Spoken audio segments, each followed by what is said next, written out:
naqueles dias, momentos são alegres, são felizes, mas são todos eles de provação.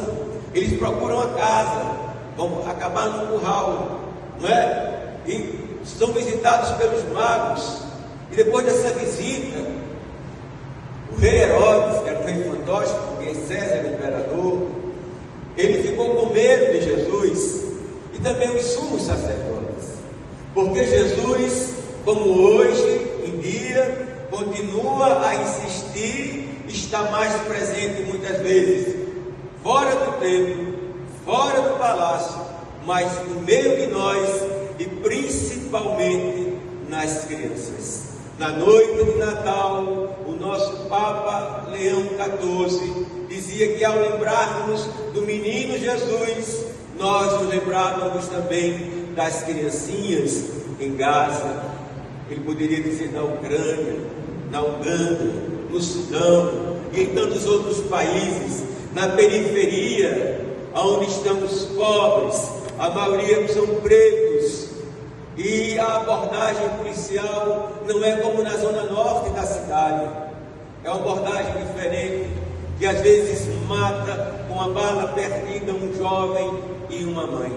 Jesus presente naquelas crianças que não têm oportunidade, eis que surge o tráfico como possibilidade de ganhar dinheiro, e essa vida dura muito pouco, às vezes sequer chegam aos 17 anos. Jesus está presente lá para que o Estado, para que a sociedade, para que a igreja também possa ser no mundo sal da terra, fermento na massa, luz do mundo, para superarmos este escândalo, principalmente no Ocidente, que se diz cristão e ao mesmo tempo convive, às vezes nem se importando com tantas desigualdades, com tantas injustiças, com tanta miséria e com tanta pobreza, aonde a lei que rege é a lei do mercado ganancioso, da bolsa de valores gananciosa, e às vezes nós, de classe média, e muito mais ainda a classe trabalhadora,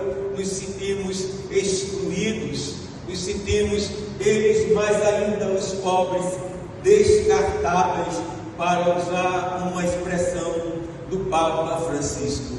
Amadas e amados de Deus, a situação do Evangelho, da celebração da Sagrada Família, é de uma Sagrada Família, onde um Deus se fez homem, repito, nem no palácio, nem no templo, e que está ali, e que são obrigados a fugir para o Egito. Levanta, pega o menino e sua mãe e foge para o Egito. Quanto às pressas no Brasil, na ditadura civil-militar, tiveram que se levantar às pressas e fugir do país. Quantos imigrantes, oriundos da Oceania, da Ásia, da África e da América, da América Latina, vão hoje para outros países na Europa ou nos Estados Unidos para buscar uma vida melhor, estrangeiros. E Jesus foi estrangeiro também no Egito.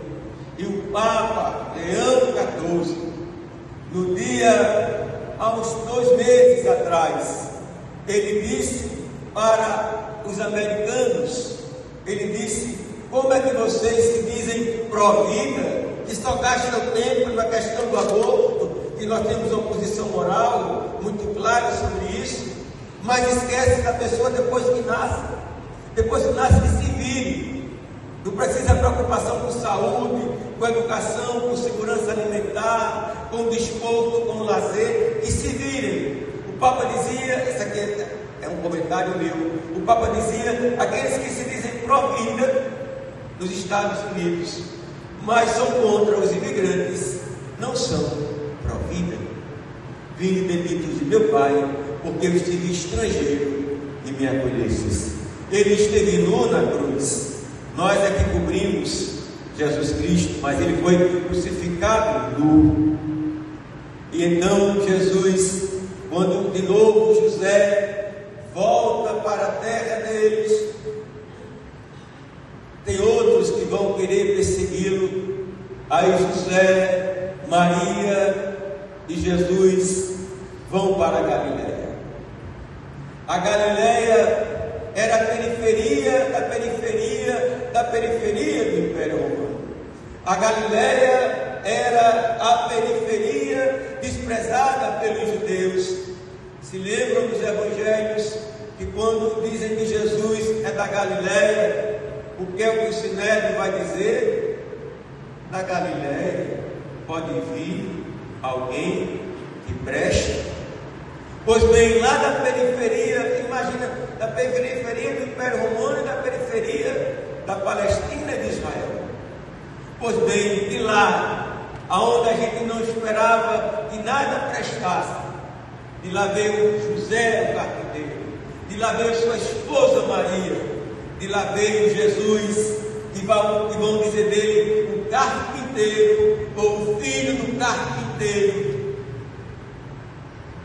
Frei Beto diz que em Jesus, Deus se faz classe, Deus se faz trabalhador.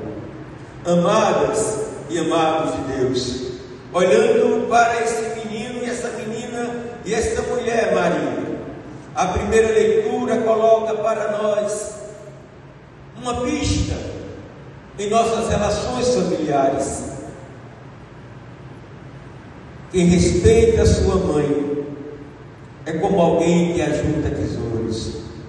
Quem honra o seu pai alcança o perdão.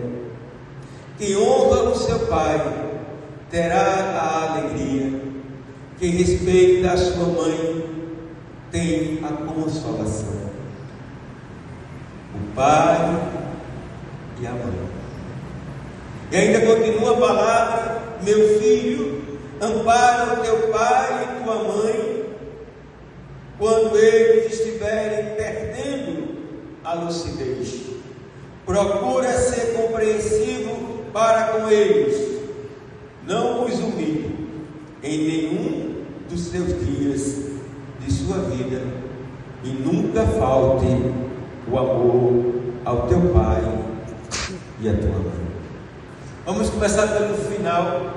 Nós vivemos um tempo da longevidade, aonde vamos viver mais a não ser um atropelo. Cuidemos dos nossos idosos. O Papa Francisco dizia que os dois tesouros da igreja são as crianças e os idosos. Ainda continua Paulo na segunda leitura aos Colossenses: esposa, sede solícita para com os vossos maridos. Maridos, amai vossas esposas. Nós não podemos fazer uma leitura fundamentalista, fanática, como foi lida aí um tempo atrás por uma pessoa religiosa, quando dizia que a mulher era auxiliar do homem.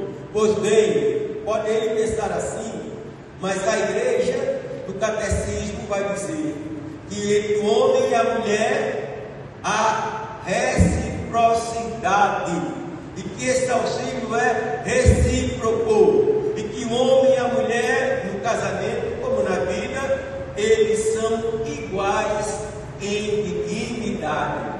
Há uma onda reacionária, conservadora, usando erroneamente o nome de Deus, que quer reafirmar o patriarcado, o machismo e a submissão das mulheres.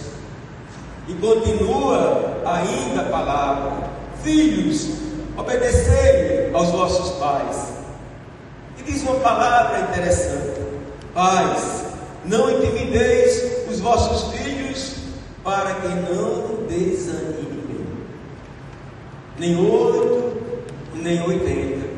Não pode ser naquele tempo em que se batia nos filhos, mas tampouco pode ser a frouxidão, aonde há pais e mães que parecem como que empregados dos filhos.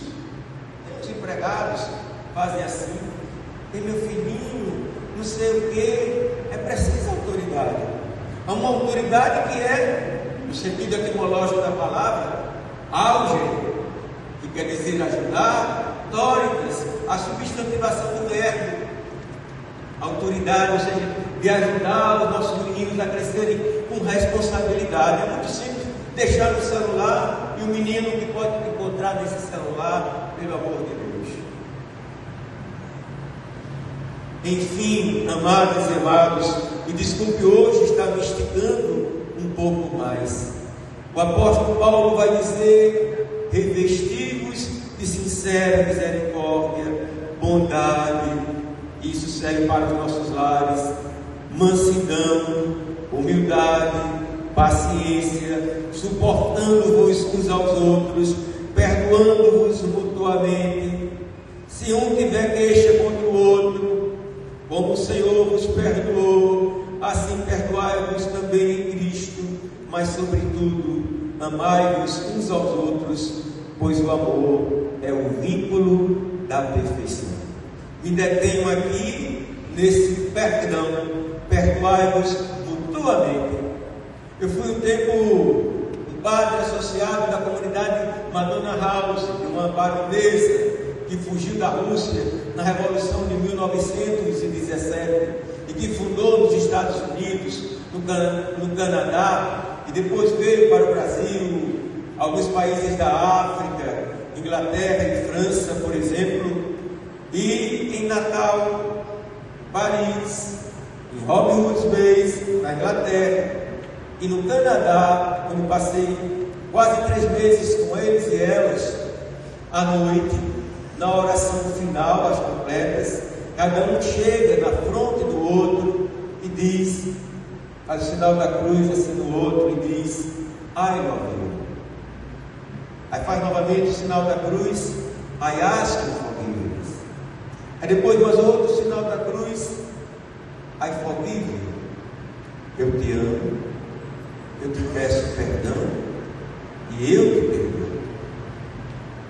Se eu fosse casado, eu faria isso todas as noites com a esposa.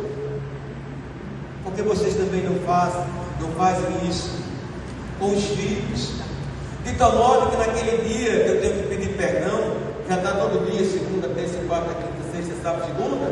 Então eu digo, eu te peço perdão. Naquele dia eu precisava pedir perdão, mas eu fico encabulado, orgulhoso. Eu te perdoo. Eu te amo. Que Deus nos ajude a amar, a perdoar e pedir perdão. Evidentemente isso não serve para uma relação abusiva, onde é obrigatória a separação, seja de um homem e de uma mulher, mas principalmente das mulheres que sofrem uma relação tóxica, abusiva, e aonde ela corre o risco de não somente ser agredida verbal e fisicamente, mas de ser assassinada.